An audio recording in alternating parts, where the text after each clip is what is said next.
नाज़रीन इकराम अस्सलाम वालेकुम। आपका हमारे चैनल टीएस इंडिया में इस्तकबाल है। अगर आके कोई बुलडोजर लेके आपके घर आएगा तो हम आपके साथ हैं। हम आके बुलडोजर के और आपके घर के बीच में हमारे बीआरएस पार्टी के लीडर आके ठहर जाएंगे। ये वादा है आपसे।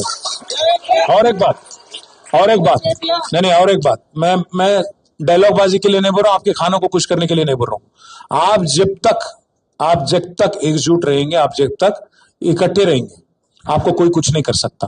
पर आप में से फिर तोड़ने की कोशिश करेंगे। कुछ लोगों को बोलेंगे भाई आपको मैं अच्छा घर दिलाता हूँ चलो, और अगर इसमें से कुछ 5-10 लोग निकल गए तो आप कमजोर पड़ जाएंगे। तो इस वास्ते मैं बोल रहा हूँ, आप एक व्हाट्सएप ग्रुप बना लो। अगर एक के घर के पास आ गया बुलडोजर तो सारे लोग निकलो, भगाओ उसको वहां से, वरना नहीं होता है। वरना आपको अलग अलग करके सियासत करेंगे, आपसे अलग अलग करके आपको बेदखल करेंगे। तो इस वास्ते गुजारिश है, आप इस साजिश में मत जाना। आपको बहुत सुनाएंगे, आपके खानों को खुश करने के लिए बोलेंगे, आपके घरों को आपके बच्चों को अच्छा सा अच्छा स्कूल में दाखिल कर देंगे, तालीम अच्छा दिलाएंगे, आपको अच्छा पैकेज दिलाएंगे, अच्छा घर दिलाएंगे, जबरदस्त ये करेंगे वो करेंगे, बहुत कुछ सुनाएंगे आपको। आप बिल्कुल बिल्कुल भी उनके बातों में ना आओ। और आखिरी में मैं एक और बात भी बोलता हूं, मैं इसलिए बोला आपकी हक की लड़ाई, क्योंकि 2013 में 11 साल पहले जब हिंदुस्तान में कांग्रेस की हुकूमत थी दिल्ली में, तो वो लोग एक एक्ट लेके आए। उसमें क्या है, जमीन अगर किसी का लेना है गरीब का, तो उसको 3 गुना आपको मार्केट का रकम देना पड़ता। अगर ये लेके चलो कि आपका घर आज अगर रजिस्ट्रेशन आपका घर 25 लाख से होता, अगर ये लेके चलो, या 12 लाख से होता, इनको 3 गुना पैसा देना पड़ता। और साथ ही साथ अगर आपको बेदखल करना है तो हर एक घर में एक बच्चे को या बच्ची को एक एम्प्लॉयमेंट देना पड़ता, एक नौकरी देना पड़ता। और तीसरी बात, आपको वहां से हकालने के लिए 5 लाख रुपया देना पड़ता। ये सब दिए बगैर, आपको नोटिस दिए बगैर अगर कोई आके बोलता कि आपको हट जाना पड़ता, गिरा देंगे हम, किसी सुनने की जरूरत नहीं है। बोलो आप नोटिस कहाँ है, दिखाओ कौन से एक्ट के अंडर आप आए, क्या जीओ है, क्या गवर्नमेंट ऑर्डर है, क्या चीज है आपके पास, क्या कागज है, बताओ। बोलो, आपकी हक की लड़ाई है या आपकी कोई कमजोर पड़ने की जरूरत नहीं है, कोई लाचार होने की जरूरत नहीं है। ये आपकी हक की लड़ाई है, आपकी घर की मामला है। तो मैं इसलिए गुजारिश कर रहा हूं, आप थोड़ा सब्र से काम लो, हमारे लॉयरों से मिल लो, वकीलों से, पूरे कागज आपके पास जो है दे दो, आपके लिए हम लड़ेंगे।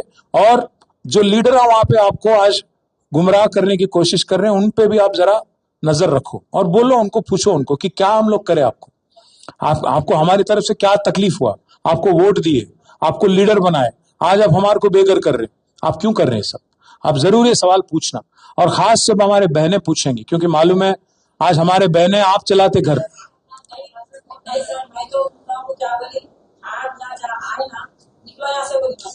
क्योंकि जब हमारी तकलीफ थी जब तो आए नहीं आप, अब हमारी तकलीफ के बाद हम जाके वहां पर मिले तो हम केटीआर साहब से मिले तो आप यहाँ आके हमारे से बोल रहे हैं हम बात नहीं करते, जैसे चले जाओगे तो हमारे पास कोई भी नहीं करेगा जी, कोई भी नहीं करेगा जी, जिस वक्त साथ देना था उस वक्त हमको कोई नहीं दिया जी। आज परेशान, हम घरे घर परेशान रोने रहे कि पैसा इतना हमारा कि घर आ जाएंगे तो हम कहाँ जाएंगे, हम ये सोच के रोले रहे, लेकिन हमारे मुंह से आगे नहीं पूछे।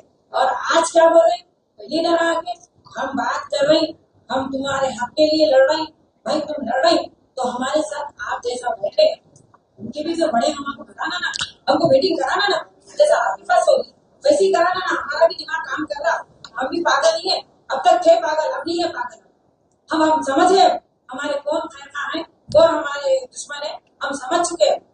हमारे लिए ना ये तकलीफ जो देती है ना, हमारे घरों से जो इतनी बड़ी तकलीफ, कहाँ जाएंगे और बच्चे देंगे, छोटे छोटे बच्चे देंगे, पूरे बच्चे स्कूलों में, गवर्नमेंट स्कूलों में है, कोई प्राइवेट स्कूलों में है, कोई कुछ है कोई कुछ है, तो फिर कहाँ जाएंगे बच्चों के। अम्मा किसी के शौक की वजह से, किसी के अपने जिद की वजह से आज ये प्रोजेक्ट हो रहा। कौन पूछ रहे हैं अम्मा ये प्रोजेक्ट, मैं पूछ रहा हूँ आपसे।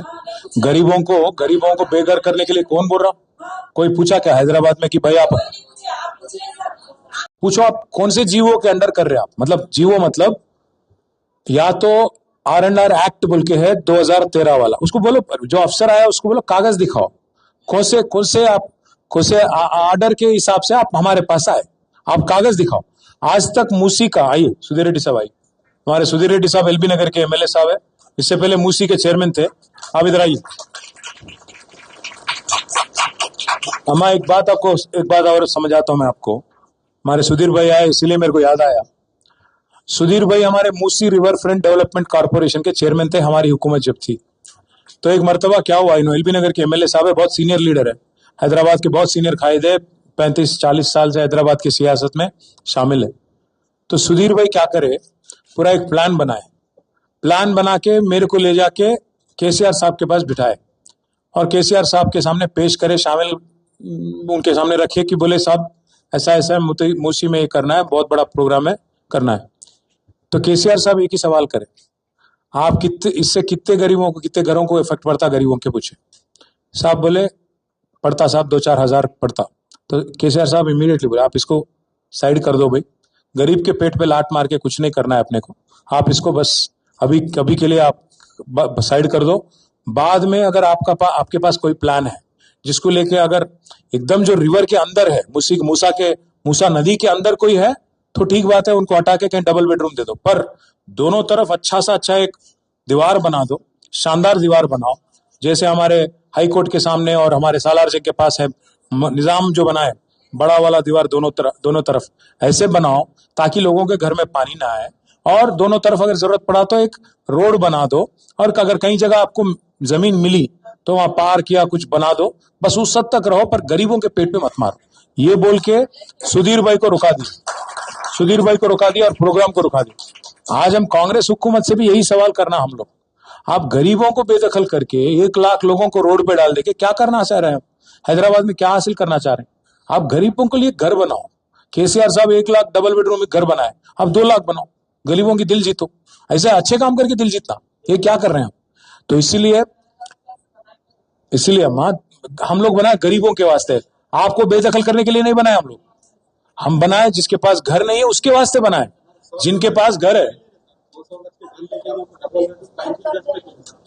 इस वास्ते बोल रहा हूँ बेटा, आपको राजी नहीं होना है, लड़ाई लड़ना है, जिद्दोजहद करना है अपने को। तेलंगाना के वास्ते केसीआर साहब 14 साल लड़े, तब जाके तेलंगाना बना, ऐसे ही बना क्या?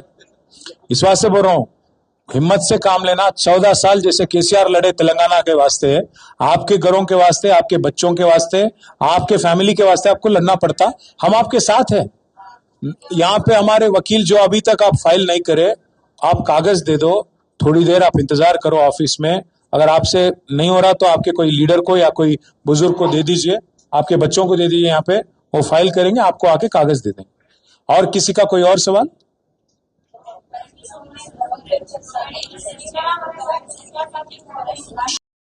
इंशाल्लाह मज़ीद अपडेट के साथ आपसे मुलाकात होती रहेगी। आपसे गुजारिश है चैनल को सब्सक्राइब करें। अल्लाह हाफिज़।